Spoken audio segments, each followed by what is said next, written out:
Hey everybody, this is the Sliders Review, and I'm here today to talk to you about Fantastic Four Final Step. So this movie literally just came out about like a week ago. And so with my tinnitus and everything, I went to the movie theaters again. I've been trying to catch up on my movies and stuff, both in theater and at home. Like I watched Final Destination Bloodline. That review will come out in October. I finally saw Wicked. I've been putting that off for the longest time just because at the time I just didn't feel like watching it, and then I just forgot it existed. And then as I'm like on Amazon Prime, I'm like, oh, that movie and everything. So if I don't put it out this year, I'll probably put it out next year to review for Women's Month in March, maybe. I don't know. Um, plus, I'm so behind. I came out like on what, 2023 or something like that. So it won't really matter. Um, I am not watching Jurassic Park Rebirth. I just decided I'm just going to skip that entirely. But this movie I've been anticipating because I'm a huge Fantastic Four fan. It started back when I was like a kid. God, man, I remember like it was yesterday. I remember being a kid, Saturday morning, or actually it wasn't really so much Saturday morning. It was close getting to like the afternoon. I'm just watching, flipping through. Iron Man had just came on, and then a show called Fantastic Four. Never heard of it because, I don't read comics and stuff. So I have no idea what's really going on for the most part with the Fantastic Four in the comic, except for like the basics. And I just remember being like, wow, this is like cool and everything. It's like a group of like four heroes wearing the color blue, which is my favorite color. And this dude can like set himself on fire and fly. Who doesn't love that? Then you got like a strong guy made of rock, a woman who can go invisible, and a dude who can stretch every body part in his body and everything. Like that was just like so awesome and stuff. And I've already reviewed the 90s cartoon. Go watch that. Like I said before, yeah, the first season's a little bit kooky and comedic and everything, but it still is all right and everything. It has some pretty cool episodes. But oh my God, by season 2, it amped everything up. A better theme song, better animation, darker costumes, darker storytelling. Like they really amped it up. But then sadly, it got canceled just like with Iron Man after season 2.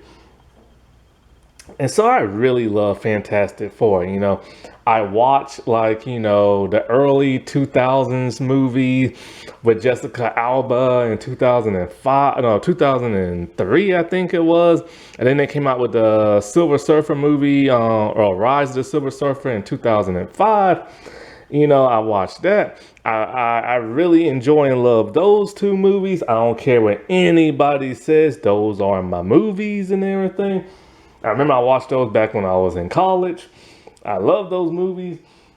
I have not seen the 2015 Josh Tank movie. I think that's what his name is. I have not seen that, and most likely I never will.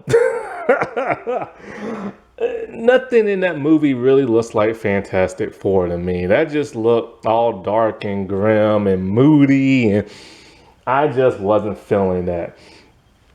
Then I remember they came out with that Cartoon Network show. I've never finished that. I can never get into it. I might go back and try to rewatch that because I'm curious. I saw the Spider-Man Fantastic Four crossover with the Spider-Man cartoon.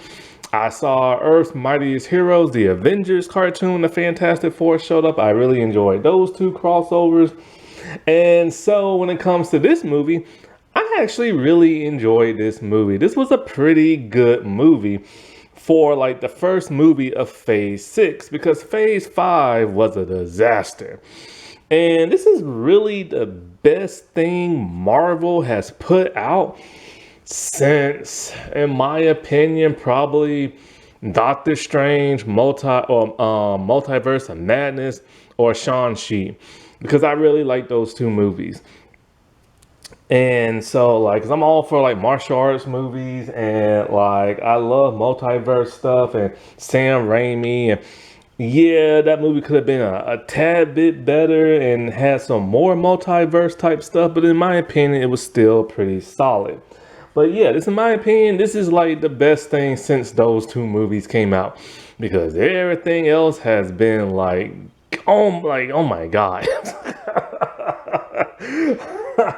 It was at the point where I don't know how much I can stomach no more. Like the movies, the Disney Plus shows. So this movie might not be perfect. It might not be great. And I might not own it on DVD whenever it does come out on DVD. But I do think it's good and a pretty good, well, I hate to use a pun, but a good first step in the right direction and everything.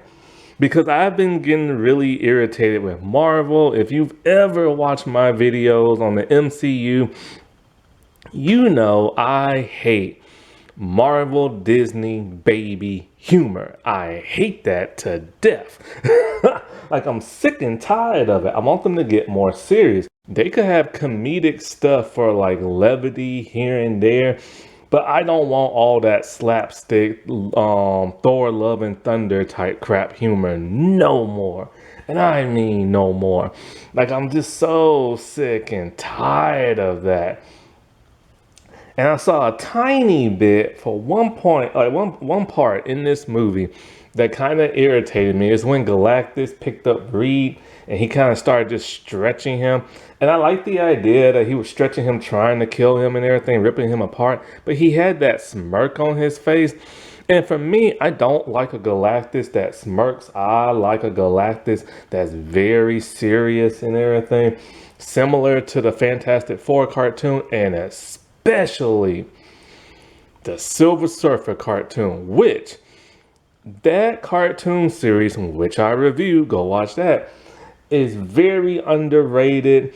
It is extremely good. It is Shakespeare in space. It deserves to be on DVD, but it's not. You can either watch it on Disney Plus or YouTube and stuff. I don't even know if it's still on YouTube, but you probably can still watch it on YouTube.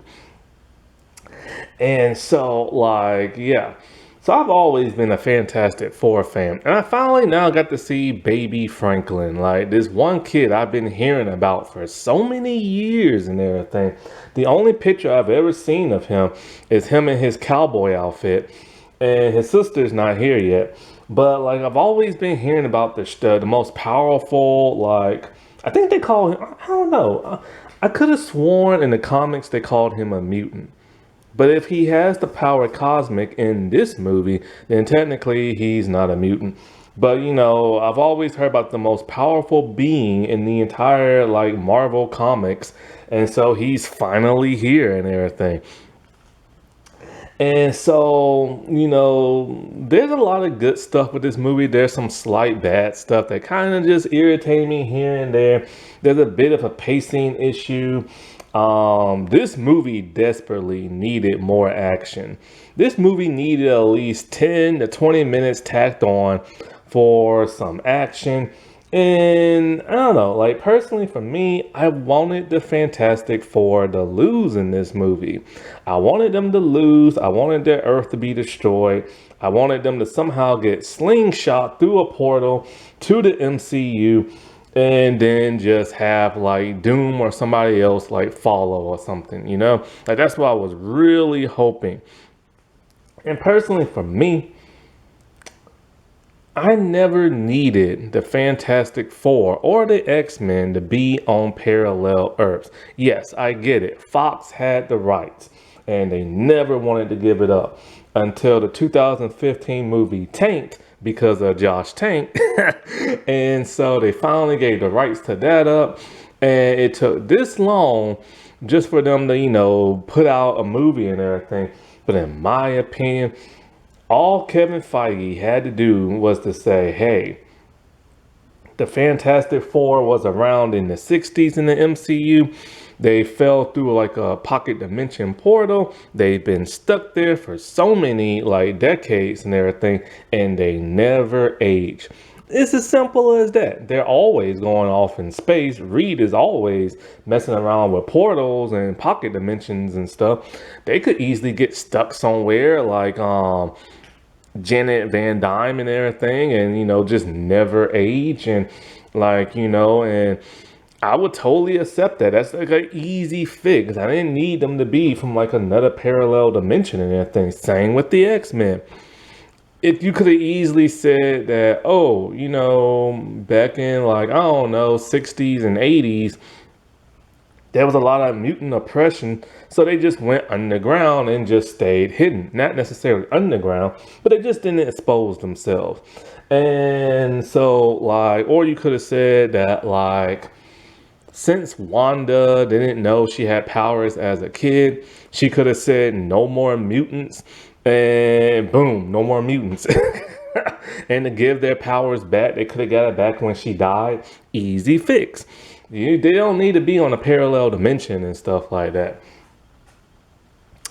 And so, like, while I do like this movie, I still enjoy that very first 2003 Fantastic Four movie.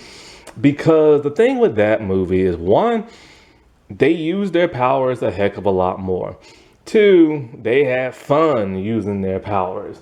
Three, there was a bit more action in that than there was in this.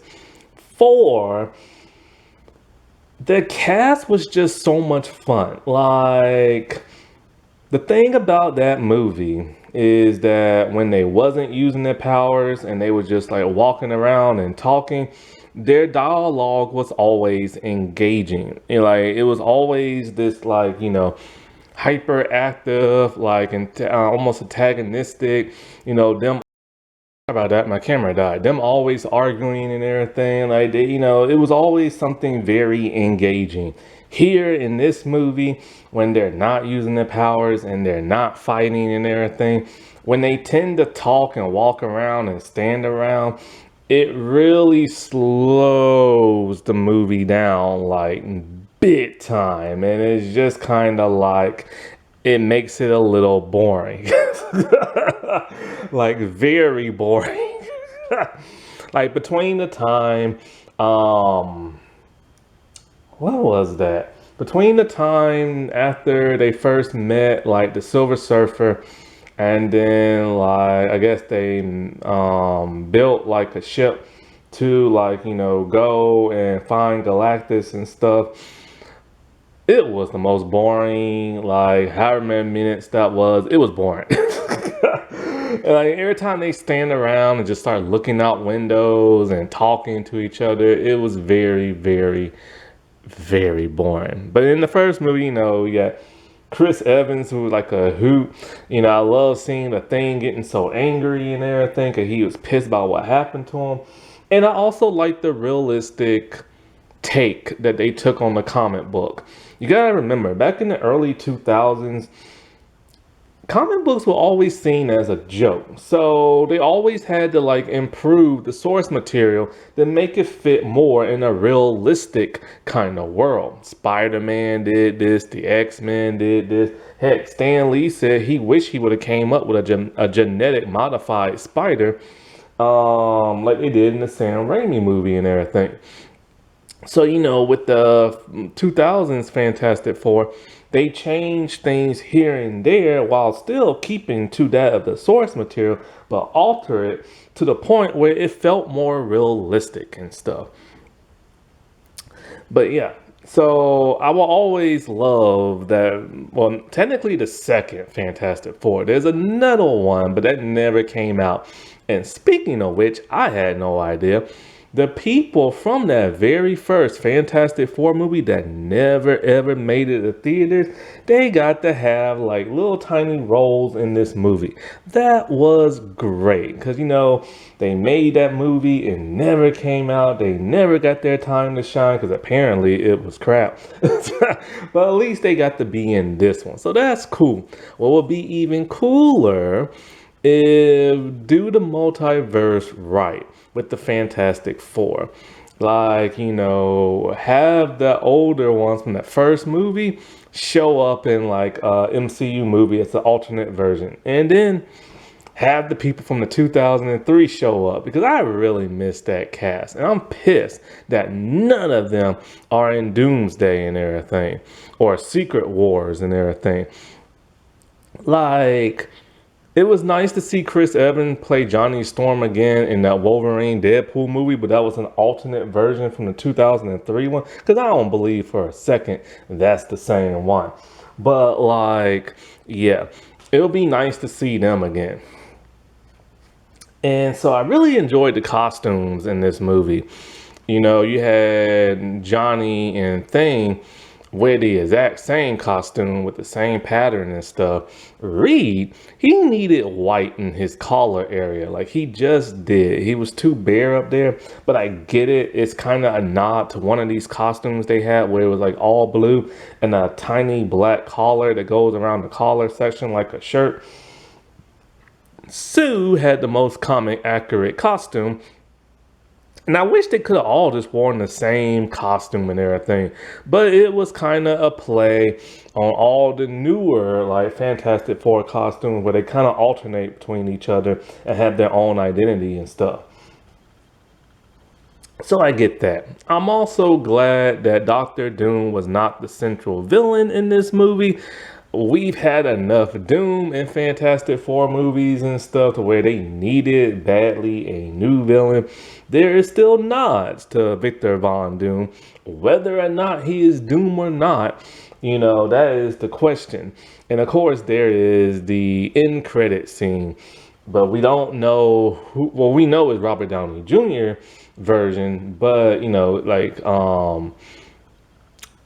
we don't know if it's the doom of that earth or not.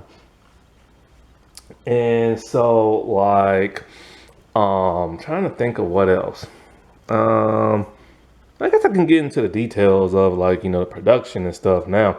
So this movie was directed by Matt Schuckman. And most likely, people will forget who he is in a couple of years. Because one thing about the MCU is that nobody really knows who none of these new directors are unless they're famous, you know what I'm saying? Like, does anybody really remember the very first Captain America movie? Like, who is that director? Like, you know what I'm saying?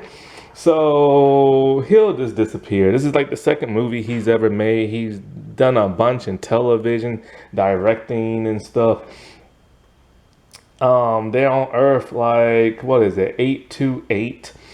And so, because, like I said before, the 2015 movie, tanking and everything, they finally got the rights back and started on this. Now, there was delays and, I think, a strike or something like a writer's strike or some kind of strike. And so once they got the rights back and they started working, they decided, hey, let's do the alternate dimension. Let's set this back in the 1960s and everything, similar to that of the comics. 828 is a nod to Jack Kirby's birthday and everything. So that's a nice touch. The King, as he was known, at least by the Ninja Turtles comic, he was known as the King and stuff. And so when it came to casting, they was trying to get some big name people, and it's Emma Stone, I think maybe Emma Watson, but I think Emma Stone, one of the Emmas, I can't remember which one. The dude from the Star Wars movie, the black hair, the newer ones, I forget his name, Kylo Ren, that actor. They tried to get him, but I think there was a pay dispute and everything because they were trying to pay people cheap for this movie. Because think about it, all the money is going into the special effects of Galactus and the Silver Surfer. And that's kind of how it was in 2005 with that Silver Surfer movie. All this money had to go into special effects of the Silver Surfer and that of the Cloud Galactus. And plus, the MCU has to say whatever money they have to give to Robert Downey Jr., which is most likely a stand-in at the end credits, because I know they ain't gonna pay that man 80 million something just for a cameo. But oh god, that man's making a lot for Doomsday. I'm sorry, but that's too much money. That's too much stinking money. There's too much going on in this country. People houses burnt down in California. There are still homeless people. We need money. You know what I'm saying? Like, we need money, and to give like actors and stars this much money for movies is just ridiculous. I don't care if they have mansions. I don't care if they have yachts and private jets and all these cars. Ain't nobody told them to buy that and stuff. But it's just more for his ego. And my God, here he is with a stinking mask off again. I swear to God, in Doomsday, that man better keep that mask on. And when his face is shown, it better be scarred. I mean, I better see some deep wounds in that man's face. I don't want to see no Deadpool crap where you look at his face and it looks normal. It just looks like he has a bunch of spots on his face. But yeah. So the movie had a budget of $200 million and it's made $227.1 million back so far because it's still in theaters and stuff. And so they settled with that of Pedro Pascal, which all of a sudden now so many crybabies on the internet don't like him no more. They loved him in Star Wars and they loved him in other projects, but the moment they found out he has a trans sister and he supports her, they're like, oh, we hate him now. So you really want this man to turn on his own family just because you're a bigot? Like, people need to grow up. Like, cry me a proverbial river already. And as soon as my black ass learns how to swim, I'll be swimming in your tears and everything. And so, like, then they cast Vanessa Kirby. And, you know, I will say this, Pedro Pascal, at first, I didn't see him as Reed Richards. Like, I could never see it, but now I do, except for that beard. Shave that facial hair. But apparently, he hates doing that. Like, he had to do it for Wonder Woman, and he said he hated it so much. But whenever I see Reed with, like, a beard, that's normally the one from like Ultimate Comics where he's like evil. And so, or John Kavinsky or whatever his name is, which I do kind of miss that dude as Reed. And it was fun to see him as Reed in the Doctor Strange movie. And also his costume. I really enjoyed that costume. And so, like, Vanessa Kirby, man, she looks just like the Invisible Woman and stuff. Like, when I saw her, she looks exactly like the one from the cartoon I used to watch. And I remember, like, I always loved myself some Jessica Alba, but there was no way you was going to convince me that this woman who's Mexican is white. All the blonde hair and all the blue eyes they gave her, you could not convince me. And so when she got cast and the pictures came out, all people could talk about was her filler face. Because even though she is gorgeous, sadly, like Hollywood and most women, she has filled her face and has those, like, you know, puckery, like duck face type lips and everything from Botox. And it's quite a shame. I really wish women would stop doing that, especially in Hollywood, because I prefer a natural face. And plus, it's just too distracting. Like, it's gotten to the point where I'm watching movies and I'm seeing these legendary actresses and I'm just kind of like, all I can do is stare at their face. Like, I just can't stop.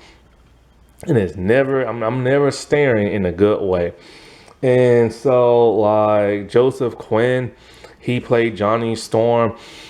And then there was controversy with him because he said, you know, Johnny's not going to be the bombastic, like, flirtatious type, like, person that he used to be, like, in the comics and other versions where he's always hitting on women. So this pissed people off, just like with the whole Sokka thing from Avatar: The Last Airbender.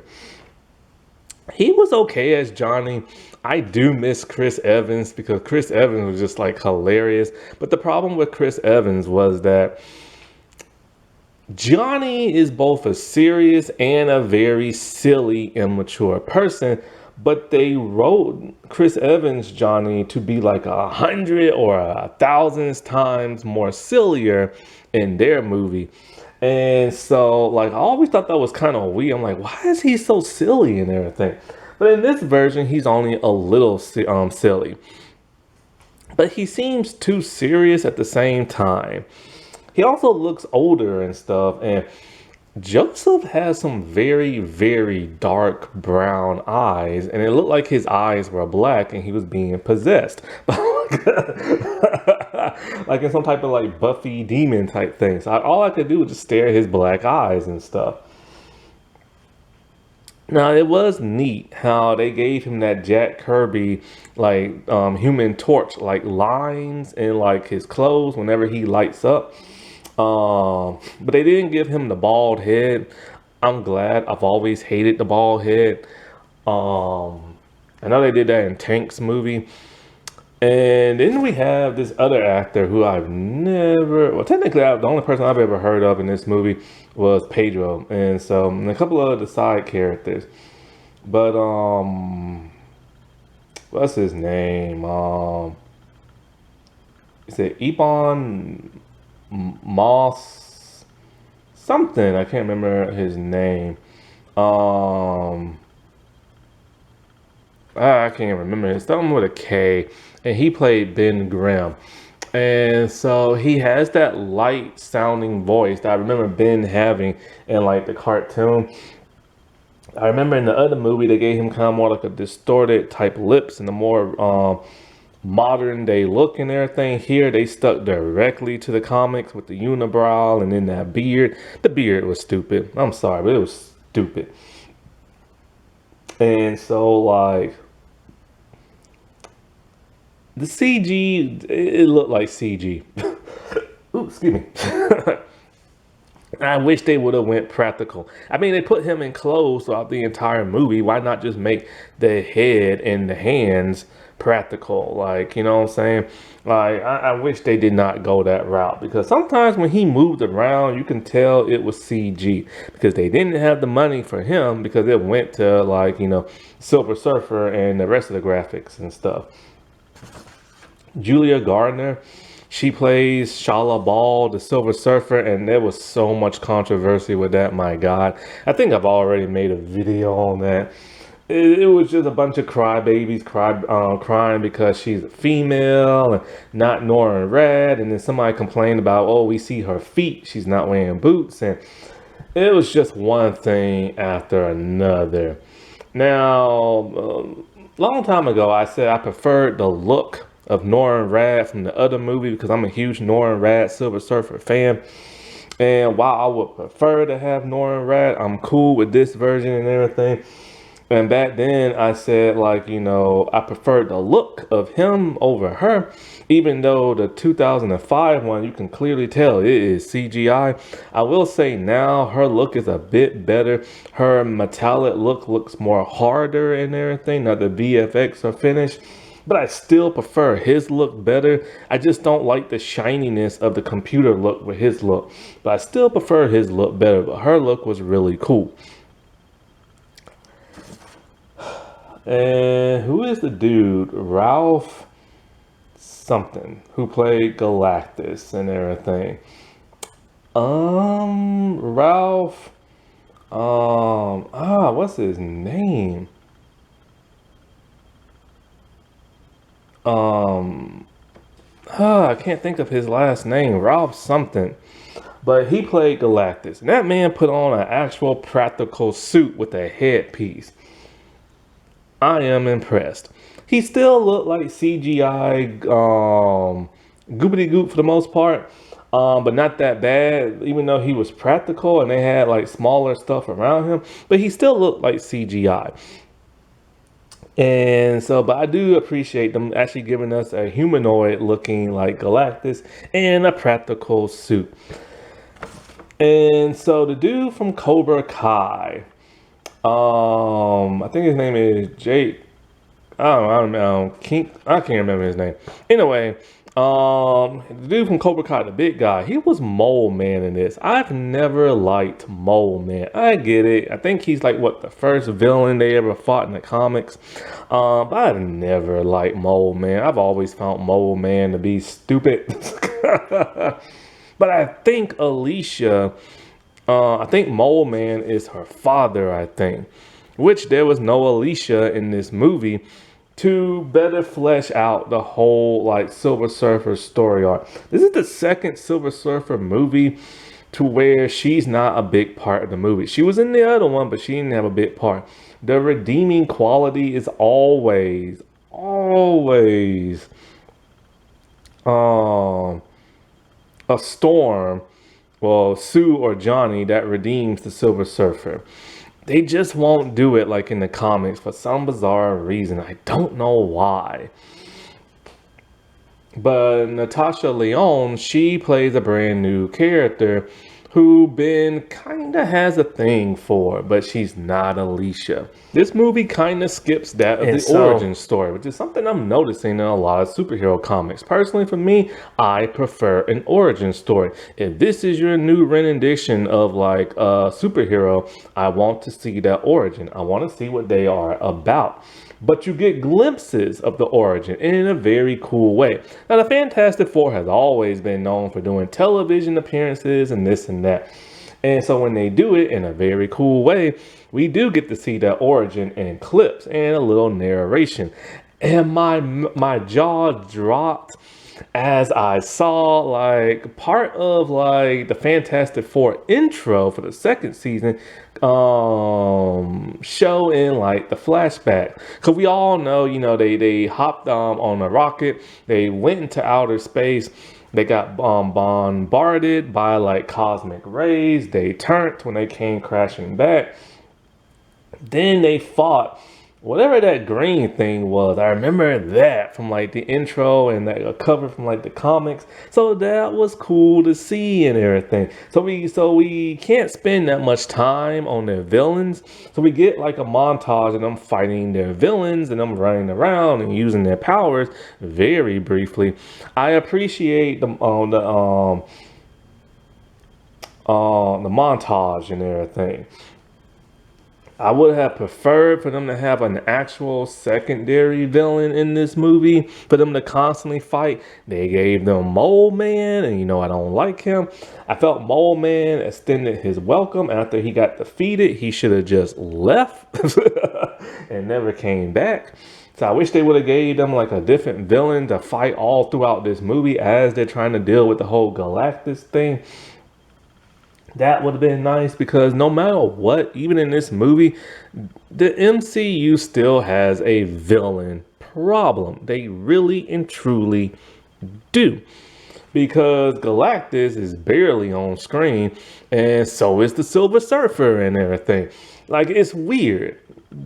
Even though the second Fantastic Four movie with the Silver Surfer, even though it was a bomb, even though it was shorter than the first movie, there's still a heck of a lot more that goes on in those first two movies than this movie and everything. You don't see the military interaction with the Silver Surfer. You saw that in the other movie. Doctor Doom had a role in the other movie. Here he does not. He had to fight the Fantastic Four in another movie. They fight the Surfer. You know, it was just so much going on with that, and not in this movie for some bizarre reason. And that's the problem I have with this movie. It's like all that, like walking around, staring around, looking sad. They could have cut some of that out, because all that stuff was like boring and stuff. And I just did not like that. And so basically, we have the Future Foundation in this universe. Now, I can't wait till they get to the MCU, because they have very rudimentary, like 1960 technology, but they was able to do a lot. Boy, when they get into the modern world of the MCU, Reed is going to have a field day and everything with that technology. I hope he upgrades their suits. I hope he upgrade. You know, he's going to upgrade their tech and everything. And so, like, you know, the rest of the Fantastic Four find out that, you know, Sue and Reed are about to have a kid. And here's the problem with the pacing. Like, we skip through, like, a lot. So, first the announcement, and then all of a sudden, she's a couple of months pregnant. I don't know how many months, but she's huge. And I'm just like, in those couple of months, couldn't we have gotten like a montage? Couldn't we get some more like dialogue or something like that? You know what I'm saying? Like something. And so in comes the surfer, and she's letting everybody know, yo, my boss is coming to eat you people and everything, and eat your world. And she leaves, and Johnny goes after her, and like, they're out in space, and then I guess like because he's up in space, he can't flame on no more, and he falls down. And it's kind of similar to that the first movie, but in the first movie, if they come in contact with the surfer, their powers are out of whack, and they steal each other powers when they touch them. And so, like, because of this, they tell the people of Earth this, and now they start building their rocket ship to, like, go off into outer space and go and find Galactus and everything. So we get this whole montage of like Reed, they putting together like a ship and finna go off in outer space. We see Ben interacting with some of the kids, him going back to his hometown, looking sad. Ben is the most underdeveloped character in this movie, which is a shame because he's a huge fan favorite. But what you do get of him, you feel his sadness, but you don't feel it the way you did in that other movie. Like you felt his sadness and you felt his anger and everything. Here is just sadness and stuff. So they go off into outer space, and the way they find Galactus is cool. They kind of go through like this warp portal device that flings them on the other side of the universe, and they find Galactus. And this reminds me so much of the cartoon when they're in his ship and everything like that.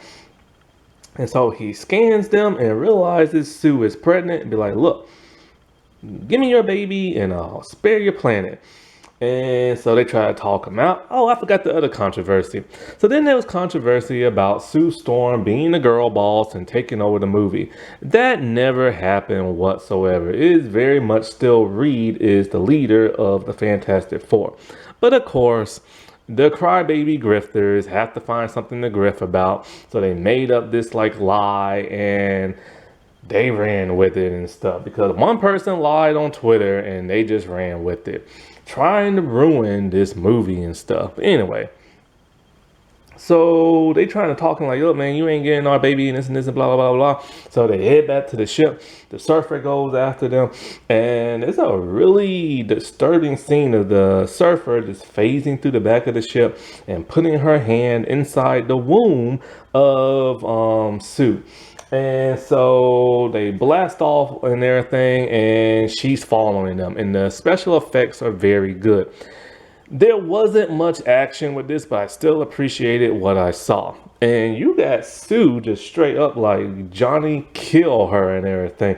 Like, and he's like, are you sure? And she's like, look, this is your nephew. This is my baby. Kill that woman. And so he starts blasting at her, but to really no effect because she has the power of cosmic. And so, like, I really enjoyed this chase sequence, and the special effects were really cool. But I do wish they would have had more action and stuff. And you don't really get to see the powers of the Silver Surfer, other than she can fly very fast, she can put up a force field, and she just basically phases through stuff. She really doesn't blast stuff that much. I don't understand why they didn't want to use their powers that much in this movie. Like, it's quite a shame. Basically, what you see in the trailer is what you get in terms of power set. So Reed suggests put her in a black hole in space and she'll be stuck there and everything. And they head back to Earth. They let the people know that, yo, we did not defeat them. And they say, yo, give us the baby and they'll spare Earth. And we're not doing that. So, of course, the people of Earth turn on them. And this should have been like a bigger thing to see. We see people like protesting, we see people angry, but not that much. This should have been a big, big, big factor in the movie. And it's kind of watered down and everything, I should say. Like, I really wanted to see people more angry, not people passing Ben and all like, what about our families and everything? Like, there should have been more conflict between the people of Earth and the Fantastic Four and the government and this and that. And you should have had somebody try to like storm the building and like take the baby or something, you know? Like there should have been conflict, but there wasn't. Once again, it's just everybody looking sad, looking out the window and walking around and talking and stuff. And it's weird how they would go from like one scene of one character, say like Ben, and he's talking to Natasha's character.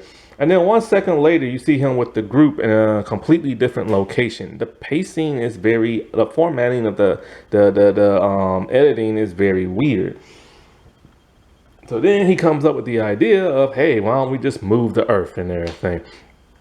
We'll set up some devices all around Earth, and we'll just teleport the Earth to a place where Galactus can't find us. So the people of Earth, well, first, Sue, she gives a big, impactful speech about why she's not going to give up her baby. And she mentions about how she lost her mother and all that from like a car crash, and the father lived and all this and that. And it's just kind of like, that's all it took for the people to forgive them. It took Reed to say, look, we ain't giving up our baby, for them that hate the Fantastic Four. Only for Sue to come in and be all like, well, I lost my mom and everything. And then people are like, oh, we forgive you now. And it's just kind of like, really? That's all it took? Y'all couldn't write more engaging dialogue than that? They had to play it that safe. But anyways, the construction of the devices happened very fast. All of the people around the world built it, but you don't see them building it. It would have been nice to see them build it. But in comes the surfer and she destroys all of them except for the one in New York and everything. And so Johnny, he came up with a device to talk to her in her own language. And it causes her to kind of like remember who she used to be and feel bad because she had like a child. And then Galactus came and we got to see her transformation, which I'm glad we got to see the transformation. That is something that was lacking in the other movie, but it just kind of happened very quickly, and Johnny just came up with it very quickly. And we see him like talking about it, but why couldn't he just talk to her in her own language, I mean his own language and everything? Like, I didn't like that part. And so anyway, she freaks out and she leaves, and in comes Galactus, and so he's ready to eat and everything. And he picks up some swirl and he sniffs it, and he kind of has a smirk on his face. And when I saw that, I'm just kind of like, it's reasons like this they went with a cloud in that other movie. Because the idea of like 1,000-foot man is just kind of, or 100-foot man is kind of ridiculous. You know what I'm saying? And chewing up like everything on Earth. Now, I don't know exactly how he eats planets in this universe. In cartoons, I've seen it 2 different ways. In cartoons, I've seen it to where he actually picks up stuff and he starts chewing on it. In other versions, I've seen him hooked up to like a giant tube and to his chest, and it kind of just feeds into him like energy and everything. But we finally get the reason as to why he wants that of like the baby. It's because of the great hunger. He says that, this baby's power will finally satisfy my great hunger, so he doesn't have to do it no more. Because it's kind of odd as to why he wants the baby. I've seen so many theories online, but when he literally says that, I guess that's it. So Reed, they get the mole man to put the people underground, and it doesn't matter because the man's feet are so big he can just like press down on the ground and stomp on destroy the underground and everything, but whatever. So we get the Fantastic Four using their powers against him. And they decided with the last portal device, they're just gonna push him in there.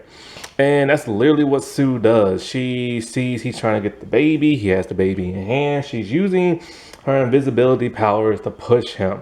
Now, her invisibility powers are that of a rainbow instead of white and instead of blue. Not sure why that is. But I find it very hard to believe she's able to push Galactus of all people with her invisibility powers. Like, this is freaking Galactus we're talking about, the man who has the power cosmic. I don't see that happening at all. But anyway, she's able to do it until he's able to crawl his way out. But it calls her to sacrifice her life. And that was very tragic because this is the second Sue Storm we've seen die in live action, only to get resurrected again. And so Johnny decides, you know what? He's still somewhat in the portal. If I can hit him as hard as I can at full blast, then like he'll go in, but I'll probably go in too. Or I'll probably crush myself from hitting him in the impact. But Johnny, just like Sue, is that hero. They do what they have to do, even if it means costing them their life. So he's going in full speed, and now we see the surfer push him out the way, and she makes contact with him, knocking him into the portal. And just like that, Galactus, of all people, is defeated. You know, there's reasons like that that they went with the cloud in the other movie. Because now you have this giant man who's just walking around in slow motion, chomping on stuff. And then all of a sudden he can just get pushed into a portal. Like, at least in the cartoon, Reed came up with a device that nullified the height and some of the power of Galactus. And they had to literally go into like his ship and get a device to stop him. At least they did that. Here, not so much. And so Sue is dead, everybody's sad, and the baby resurrects his mother because he is literally the powerful, like a god. And in the other movie, it was the Silver Surfer that resurrected her. Anyways, after everything's finished, they celebrate. They're trying to put the baby in the car seat. And then 4 years later, we see Sue with the baby. She turns her back, and all of a sudden, Doom is now there with the 4-year-old Franklin. And we don't get to see Doom's face, just like his helmet mask thing. And it ends. And so, of course, this is going to set up Doomsday and everything. And yeah, all in all, like I said before, the movie ain't perfect. I don't think it's great, but I do think it's pretty good. Like, it's a really good movie with some slight flaws and everything. 20 more minutes, and I think it would have been perfect. You know what I'm saying? Some more action, some more explaining here and this. A secondary villain other than like the two we had, or a third villain, I guess you could say, because Mole Man just didn't do it for me.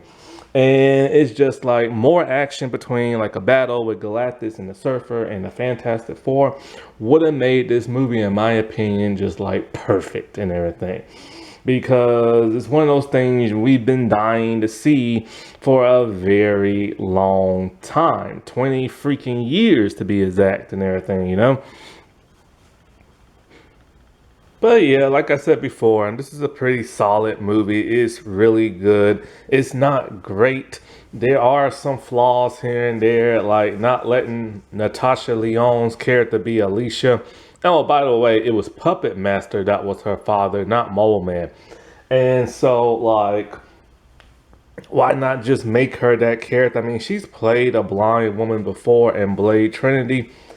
Like, not letting them like use their powers that much and have fun with it, especially Reed. I mean, he barely uses his powers in that movie. And so like that was disappointing. But all in all, it was pretty cool. Just needed more action. And it felt like there was like moments in this movie, like scenes were deleted. And we know for a fact because there's an actor, all his scenes were cut. I don't know the actor's name. He had like long, shaggy gray hair and a beard, and his scenes were cut. And there's other scenes from the trailer that was cut too. I think Kevin Feige played this way too safe because he was a little worried and everything.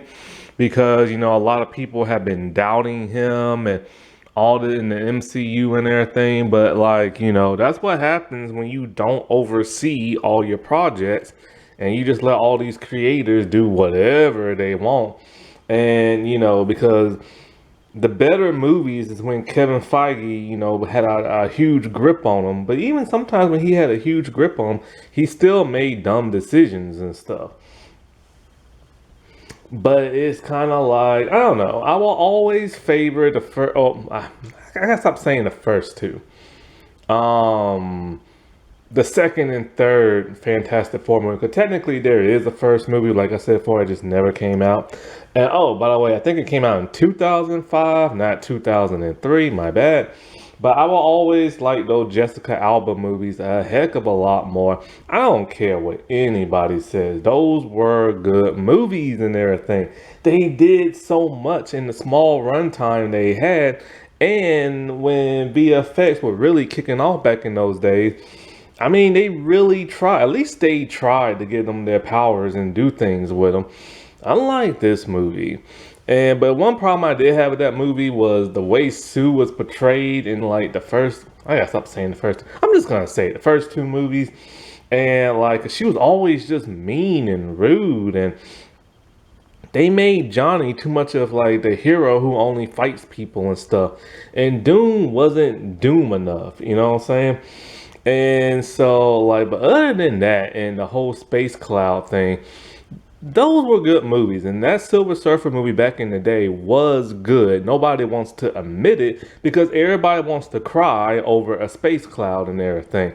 But when you go back and you actually watch that movie and compare it to this, they did like 100 times more than what this movie did and everything.